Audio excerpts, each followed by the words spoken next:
Hey everybody, today I'm going to be reviewing Koyaanisqatsi. This film came out in 1982. It was directed by Godfrey Reggio. This is the first of 3 films in the Qatsi trilogy, and this one is probably the most famous overall and definitely the one that was the most well received. It's a hard film to talk about because it's not really, a movie in the traditional sense. It's more like an experimental documentary. There are no characters, there's no plot, there's no dialogue. It's basically like a really long montage, just a lot of images with music to it, and it's basically just a commentary. It's about man's influence on the natural world. The inception of civilization, so you're seeing cities and machines, industries, all of these things, and in a way this movie is basically saying that that's kind of a contamination to the natural world. I completely recognize that this is not a movie for everybody. It's one of those movies, I think, that if you're a cinephile, you'll really maybe get a lot out of it. But if you're somebody that just, you're more interested in movies for story, entertainment value, this movie's not for you. This is not a movie that you just watch. This is the kind of movie that to me is a very hypnotic, very meditative experience. Just let it wash over you. I would say don't go in with many expectations or as little as possible, and just experience it like you would a piece of music or like you're looking at a painting in a museum. One thing I kind of equate it to is like going to the symphony.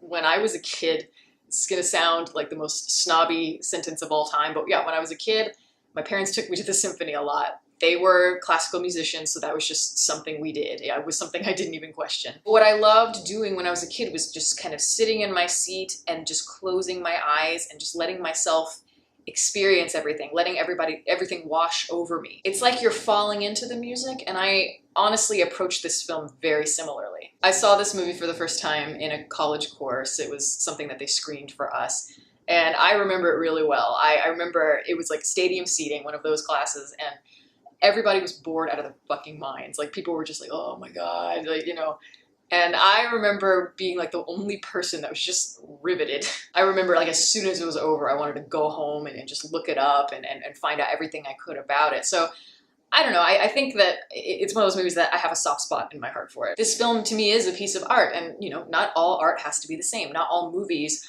are the same, and that's what's so great about them. As I said before, this movie reminds me a lot of meditation, because it's like, the power of meditation for me is being able to strip away everything that is reason, like within reason, that's logical. So like, when you're meditating, you've got a mantra. Say your word is rainbow, and you're repeating the word rainbow, rainbow, rainbow over and over and over again. And of course, when you first repeat the word in your mind, you're going to think of rainbows, and you're going to think of vibrant colors and all of that. Your brain's naturally just going to go to what's logical. But as you slip more into that meditative state, that surface level meaning of the word no longer has value in the same way. So as you keep repeating the word, you stop seeing rainbows. Maybe you'll see something like elephants or chocolate cake, I don't know. And then it starts to become more abstract, and then the word doesn't even mean anything. And then you start thinking, well, what are words? You're just stripping away reasoning to something that is a lot deeper. And to me, that's what this film does. It takes something that is fairly obvious, and it makes it compelling through the artistry, through the abstract nature of it. And yeah, it might be a little bit boring at times, a little bit tedious at times, and but I like that about it. To me, that's part of the entire journey. But just like meditation as well can also be kind of boring and obviously very repetitive. But it is hard to reach that level of enlightenment. But once you do, it's very, very fulfilling. And it's not like this movie is subtle about its message, what it's trying to say to its audience at all. It doesn't even ask you to necessarily draw your own conclusions. And I kind of wish that there was a bit more of that ambiguity. Not a ton, but just a little bit, so that this movie could serve more as like a Rorschach test. But it's called Koyaanisqatsi, so that's life out of balance is what that translates to. And he's making a point about the toxicity of human life and the dangers of machinery to nature. It's about consumption and social order, all of those things. But I think that the reason the film works is because the images themselves are complex. They provide light and shade. There's a lot of aerial shots in this movie, but for me, the best parts are the quieter moments, the moments where they go more into the city and you start to see the faces of the people, rather than seeing people as this collective we're starting to see people as individuals. And the close-ups of the faces to me are extremely powerful because we see so much within everybody. Some of these people are sad and empty, others are bored, some are happy, some are angry. It's a mix of all kinds of different emotions, but that is what makes humans compelling. And it's at that point that we start to build empathy and we start to find the dimension to all of these people rather than just seeing them as a species. The way they capture people, I think, is a really haunting sort of thing. And just overall, the cinematography to this movie is amazing. I don't know how they were able to get some of those shots to this day. And there are shots in it that I want to frame. One of my favorite shots, and this is I'm sure a very popular one, but it's the one where you see we're at ground level and we see the people walking in slow motion, and then you see on the screen in the back it says Grand Illusion. That is just wonderful. The effects that they're using are all so effective. The time lapses are great. Just the bird's eye view of the cities. It's really cool because in a way it makes us look like we're cancer to the planet and that we are toxic, and yet there's something kind of beautiful about it. It's like a kind of a grotesque sort of poetry. There's something that is really beautiful about the city lights and seeing cars go by and the lights just going whoosh, whoosh. And I think there's something exhilarating about seeing all of those people getting off the subway, just more and more and more people. It's terrifying in a sense because it puts things into perspective for you, but there's something fascinating about it at the same time. And I would be fucking insane not to mention the music to this film. This is by Philip Glass, and it is one of my favorite film scores of all time. Glass is, of course, one of the most famous minimalist composers of the 20th century. Some people love him, some people hate him.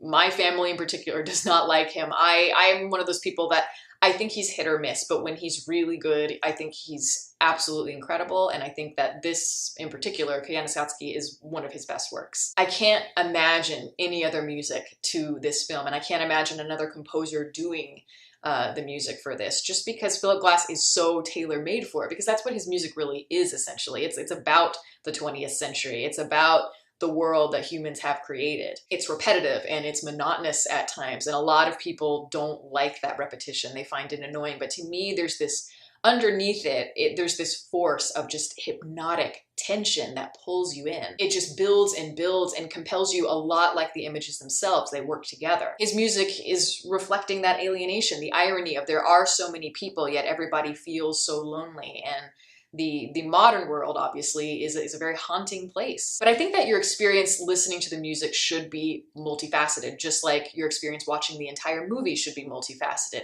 You shouldn't like the entire score, I don't think. There are times where it can get kind of boring, and sometimes it's so repetitive you feel like you're going to lose your mind. And I think just the way the film overall, it is very musical and rhythmic just in the way that everything is composed. The music and the film go so seamlessly together, and it builds like a symphony. It'll have moments that are just so chaotic to the point where it's like, you know, your eyes almost start to hurt, and then suddenly it's really, really quiet. And then the next movement begins. It really is. It feels like movements in a symphony. One of my favorite of the quiet moments is when you start to see the city from above, when you are so distant from everything, seemingly, and it looks like a microchip, and they start to show just how much a city looks like a microchip. Because that's really what we are, in a sense. We're a collective machine trying to manufacture things to help us to survive, to operate. While that's an eerie idea, you know, when you compare us to a microchip, it's a very kind of creepy sort of thing. All the existential angst starts to creep in.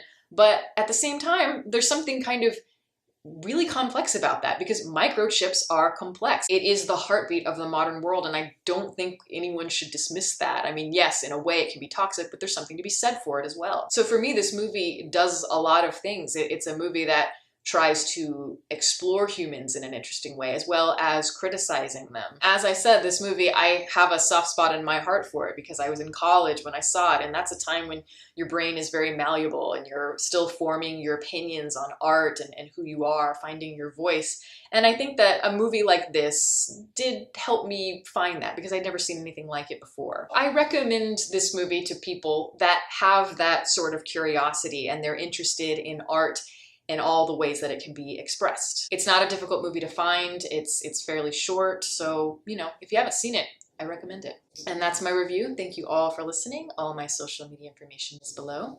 You can watch more videos here, and you can subscribe if you'd like. Catch you next time.